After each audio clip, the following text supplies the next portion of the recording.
Where Words Once Were, a play about language and its absences. The show takes place in a dystopian community where the city determines the words people can use, and they've decided that only 1,000 are allowed. So the title, Where Words Once Were, comes from this idea that people used to know all these words, they used to use these words, and now they're gone.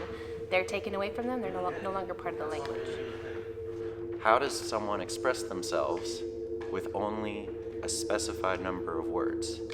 And so it does become its own completely new language, and they call it the language.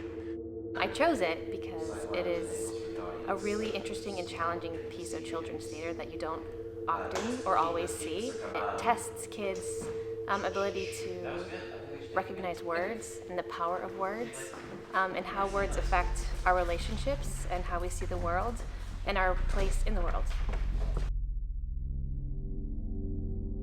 Are we being silenced in some way?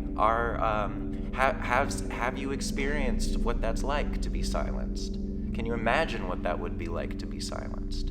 And I think the play is able to ask these questions, which are really mature, difficult questions, in a way that a young audience member can approach it with a real sense of understanding, and maybe not even be fully aware that they're considering those questions until afterwards. I want our audiences to be invigorated by the power of language, by the possibilities of language, and what that means for the way we can communicate with each other, and the power that they can have to change the world. Even if their voices have been silenced, there are ways that they can make their presence known and be seen by others.